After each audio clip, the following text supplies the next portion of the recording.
finding hidden treasures, traveling to Tampa Bay's diverse communities and neighborhoods, discovering the sights, sounds, and taste of the region, experiencing history and culture. I'm your host, Serena Fazan, and we are Unlocking Tampa Bay. Hi everyone, I'm Serena Fazan and welcome to this episode of Unlocking Tampa Bay. I'm here with President and CEO Santiago Carrata. Santiago, oh my gosh, what a beautiful time to be in Florida. Oh my gosh, the opening of this year has just been incredible. We've been breaking tourism records since last April. January, best hotel revenue January in our history, almost $84 million. First time that our tourism fee, our hotel fee, is over $5 million. That's never happened. February, number one in our competition with hotel occupancy over 83%. That includes cities like Fort Lauderdale, Orlando, Nashville, Austin, Charlotte, San Antonio, just to name a few. And then March, even better. Over 87% occupancy through the 16th of March. We don't have the latest weekend, but we're at peak season. We have talked about, all the big festivals and events.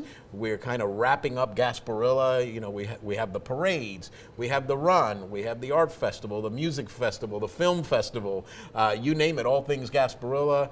We had St. Patrick's Day, the Valspar Championship just wrapped up, the SEC men's basketball tournament just wrapped up. You throw in there the state festival, the Florida State Fair. You throw in also the Strawberry Festival. That's all just happened, right? And now we're getting ready for Navy Week and Tampa's 7th annual Pride Parade. So spring break on, and I don't think the hits will stop coming. I think the records will continue to happen. We've been marketing this destination as a place that people want to visit year-round. And when you put in the conventions and the meetings and the special events, it's no wonder that we're doing so very, very well. Our vision has been to inspire the whole world to love Tampa Bay. And so that means all people loving Tampa Bay. And so we appeal to a very broad group of visitors, meetings, conventions, events. And so, look at all the things I just mentioned and how incredibly busy we've been just in a few months, the beginning of 2022. So I can tell you that I'm never surprised because we have this great destination, great stakeholders and partners like the partner you'll meet today.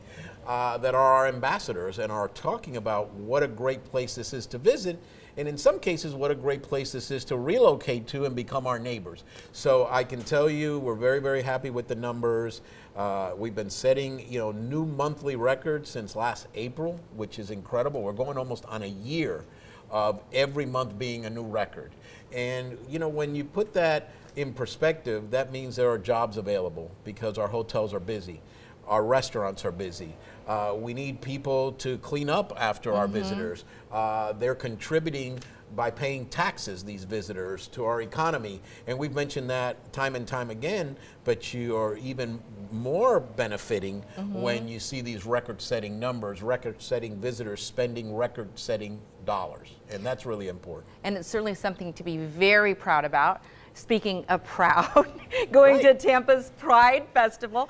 I mean, gosh, the biggest public event last year in Ybor. In Ybor City, of all the events in Ybor City, last year's Pride Parade being the biggest as far as attendance, which is hard to imagine, right, when Ybor City hosts so many big events for us. So that's great. 7th annual.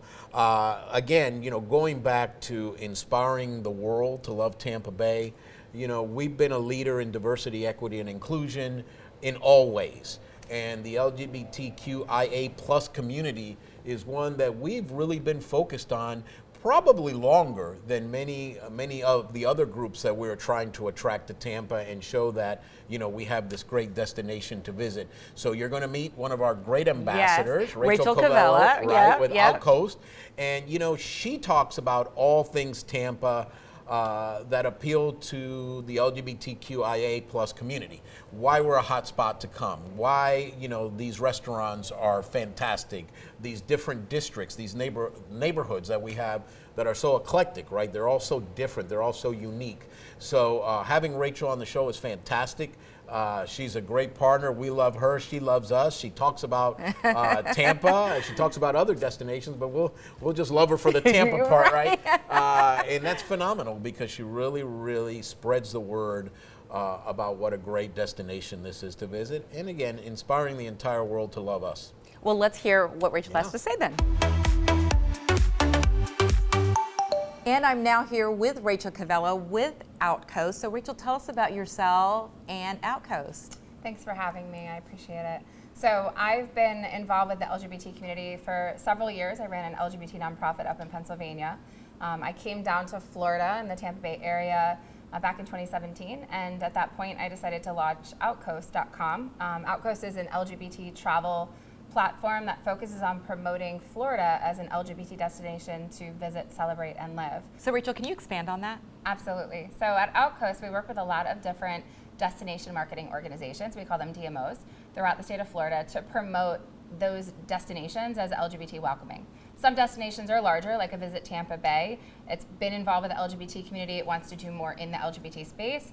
And then we work with other destinations like Mount Dora, which are, you know, a little cute town outside of Orlando, where we've been doing some marketing there as well. So it's a pleasure sometimes to work with the larger organizations because we can do more. So for Visit Tampa Bay, we do things like creating video content that is catered towards our LGBT travelers.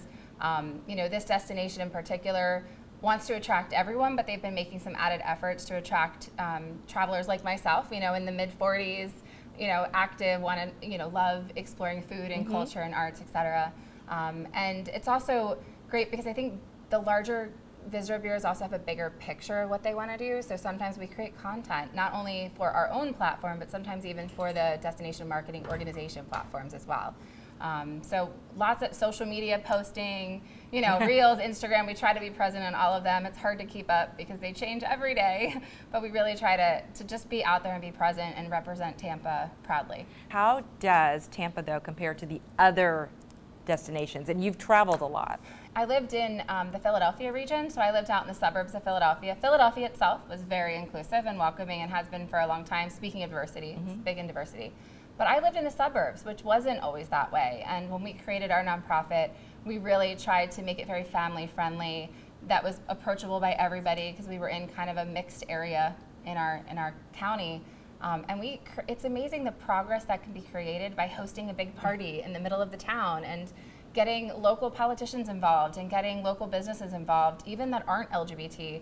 And I think that's really important for a destination even like Visit Tampa Bay to really focus on, it's not just about the LGBT businesses that are involved, but let's get the allied businesses involved. Let's get the allies on board to help promote the destination as welcoming, because allies also have friends and kids and parents who are LGBT as well. So it's a bigger community than I think we think about. It's all about spreading the love. It is about spreading love. I love living in the Tampa Bay area. It's very exciting to promote this city because it's one of the most inclusive cities we have here in the state. But it's a pleasure to be here and to be a part of all the festivities here. Well, I love hearing that, and we have so much to talk about on that point. But speaking of Visit Tampa Bay, what about the shirt? Love is love. Isn't it great? First, I love purple, and I think purple is always a great background color for that rainbow. But it's beautiful. I love the rainbow, and you even have the transgender flag here, so it's all inclusive. It's wonderful, and you were talking about how you work with BTB, with Visit Tampa Bay. How does it compare with other destinations? And I know you've already talked about how inclusive Florida is, which is wonderful, and I want to delve into that a little bit deeper. But let's talk about it from the tourism angle. You know, Visit Tampa has a ton to offer. You know, there are several destinations around Florida that are inclusive, have always marketed to the LGBT community, but I think Visit Tampa, especially in the last few years, has really taken a step forward in doing more of that, making a bigger impact for the community. There's, first of all, Tampa has a lesbian mayor, which we love. We love Mayor Jane Castor is amazing. Yep. And brag a little. You took the picture. Yes. Okay. There's a Visit Tampa Gay magazine. Yeah. It's a great photo. I would encourage people to pick up that magazine. But anyway, go ahead, Rachel. I'm so sorry. First of all, you have, I think, one of the fastest growing Pride celebrations in this city, in this area. You have lots of LGBT-owned bars and clubs, which many of them are disappearing around the country, not just in Florida, but to have so many still in this area to visit. So compared to other destinations, it looks like we are on top of the game. You are, and I think what's really important and what I've noticed with working with Visit Tampa is they're also really good at bringing in some outside experts and recognizing that they don't have all the answers to marketing to all the different minority groups. So working with the people that are part of the community and learning what's important to the community that they're marketing to is so important. A lot of destinations make the mistake where they think they know what the LGBT community wants, but they don't actually get those voices involved. So Tampa's doing a great job in that space. You know, when you're talking about the voices and getting the voices involved, what is important? You know, I think one of the big things with the LGBT community that's kind of unique when you talk about a diverse or minority community is that we're really diverse. We're not just the same race. We're not just the same ages. We cover all ages, races, religions, political views even. So making sure that when you're doing images of LGBT people, that it's not the old traditional two gay men couple picture, that you're really representing women, feminine, masculine, a mix of everybody, transgender, non-binary, and Tampa's definitely taking steps towards making more of that happen, which is really important. What a great point you're making in that, though. So speaking of that, you know, we have the 7th annual Pride Parade. Yes. It's growing every single year. Talk to me about that, about how much that means, and what that also says about this community. Your Pride, by far, has been growing quicker than any other Pride organization I've seen. You know, I get to travel all over the state of Florida, and I've been to several Pride organizations, and there were a lot of changes made, you know, especially during the 2020 to 2021 timeframe. And I feel like Tampa was just kind of ahead of the game and continuing the energy and getting people involved, and because of that, people took notice. You guys made national headlines last year as the first Pride to be in public again, and I think that really put Tampa on the map in the Pride area. I expect this Pride event to be bigger than we've seen. So I love it, and it's so cool to have it right down the street in Ybor, you know, in the middle of the LGBT community. That doesn't happen all the time. I mean, even in other areas where they used to do the parades in the LGBT, like the gayborhoods, some of those moved because parades got too big. So it's nice to keep it right in the hub of the LGBT gayborhood area. And well, historic Ybor, I mean, don't you love to seeing, speaking of love, Ybor growing into this amazing, it's always been amazing, but it's growing larger and larger. Yeah, and Ybor is one of those places that is so diverse, and I'm not just talking about LGBT. You know, the diversity that you experience in Tampa is much bigger and different than any other parts. There's really only a handful of places in Florida, I would say, that show a lot of diversity, and I think Ybor is kind of the epitome of what diversity is, especially with the Latino community and culture that you don't always get everywhere else in the state. And you know, Rachel, you bring up a really good point too with the diversity. Like with the parade, for instance, we want everybody to attend the parade. It's not just limited, right? Right. It's really a party for everybody. If I was at Tampa last year, and it was packed, and it was every demographic age. There was a huge mix of people, and I also found it to be, you know, Pride gets a little exciting and everything, but I still found it to be fairly family friendly compared to some other Prides that I've been to in the past up north, and you know, not even in Florida. And Tampa's just kind of fun for all. It's so fun. And what about our businesses and supporting the businesses, the LGBTQ, you know, businesses here? Can you share some insight on that as well? Yeah, I mean, obviously the big LGBT businesses to support right in Ybor would be like your Southern Knights, Tampa, Bradley's. There's lots of, you know, a couple of LGBT bars and clubs. I know we lost Honey Pot last year, but there's still LGBT bars and clubs to support. There is a local Mexican restaurant, and I always destroy the name, so if you want to help me, great. But there's an LGBT-owned Zodal? I don't know, Shodal? Oh my gosh, at least, you know what? You know, it's so funny, at least we're getting it out there, though, right? There's a Mexican restaurant. I just haven't learned how to say it yet. But there's, you know, even the website company that designed our OutCoast.com website, Dash Creative, they're right in Ybor. So I love supporting those LGBT-owned businesses right in our city. So what can we do more as a community to help diversify? Even though I think I agree, I think Tampa's doing a great job. But are there any suggestions that you'd like to make? I think as far as the tourism industry in general, the tourism industry has typically been very LGBT welcoming. I think the more the employees that work with these businesses are LGBT and diverse, the more diversity it pulls in.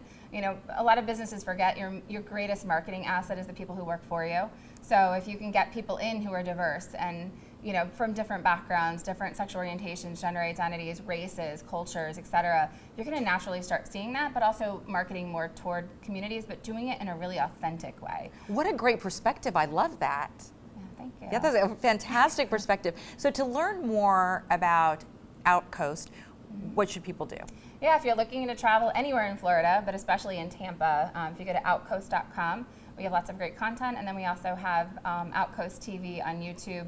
We have done videos of both Ybor City and the downtown Tampa area right on our YouTube channel as well. Those are some of my favorite videos, so definitely worth checking out. And so wonderful to meet you, and also what you said about spreading the message. So we are actually sitting in the Visit Tampa Bay store, which I love, again, and I would show off the shirt one more time.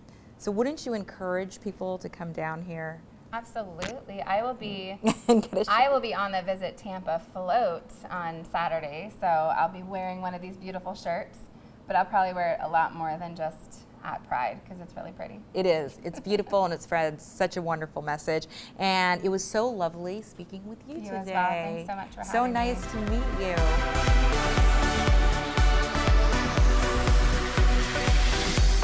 So Santiago, it was so lovely to talk to Rachel and learn about the diversity in this community. Right. You know, we were one of the first to have an LGBTQ destination guide. We were one of the first to have a multicultural visitors guide, a multicultural video. You know, we, again, inspire the world not only to love Tampa Bay, but to visit. So whether it's, you know, travelers with special needs, we've always been ahead of the curve when it comes to making sure that not only do we represent our community, but that we want people from all over the world to visit. And so our team right now is working in Germany with Edelweiss, getting those flights back home. In fact, they've started and resuming, so we're working with them. You know, we've got media missions coming up in Chicago and New York.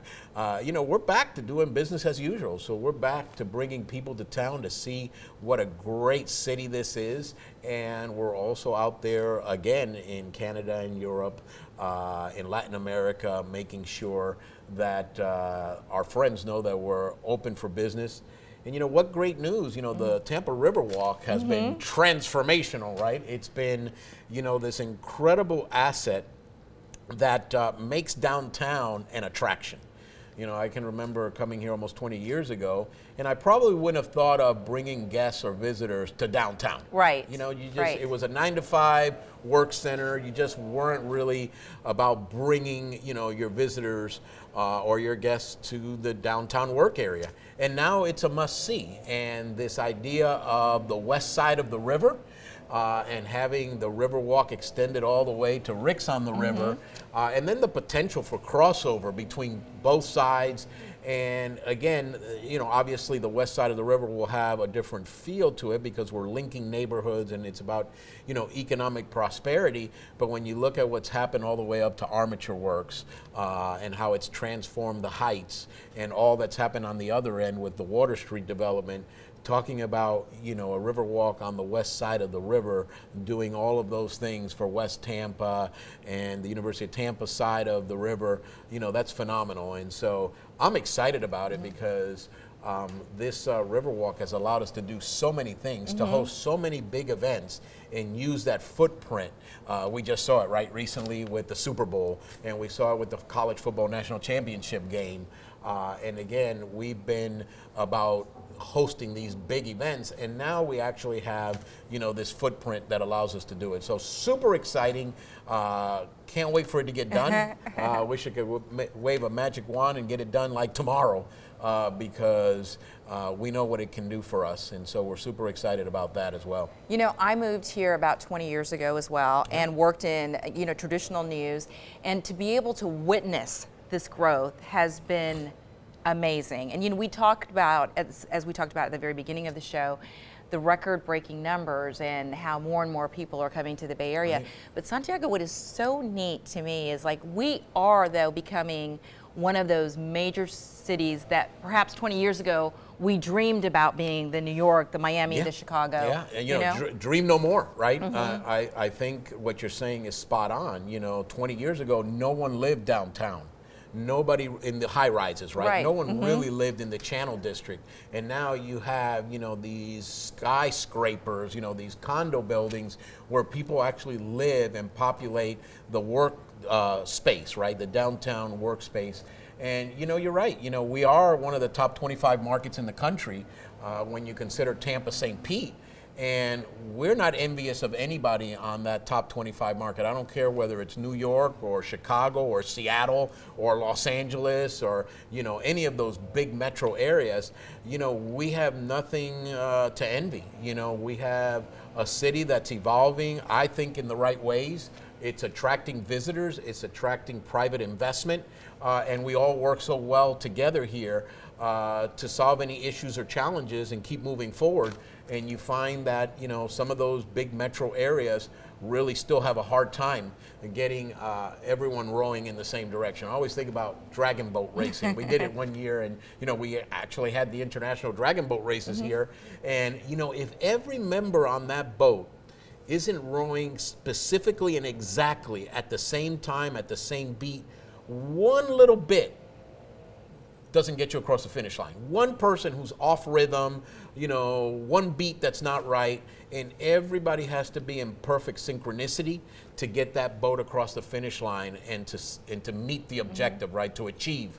And I think some other metro areas really have a difficult time getting everybody on the dragon boat rowing exactly at the same time on the right beat. And we're fortunate that it seems like here we're always getting to that finish line. We're always solving those issues, and we're a much better place for it. And the numbers show, you know, you know, you can't find a house to buy, you can't rent a space because people are here. You know, I can sit at a traffic light and see license plates from all over the country. And I don't think they're all visitors. Right. I think some of them have become our new neighbors, and that's because they've uncovered Tampa Bay. Yep, right? absolutely. And so I would encourage people actually to go back, look at all the videos you guys have even done. Go back and look at some of the shows we've done, and just sharing such positive news about Tampa Bay. Yep. Santiago, thank you so much for joining us. Until the next time, stay safe, everyone. You're watching Unlocking Tampa Bay. To learn more about visitbay.com.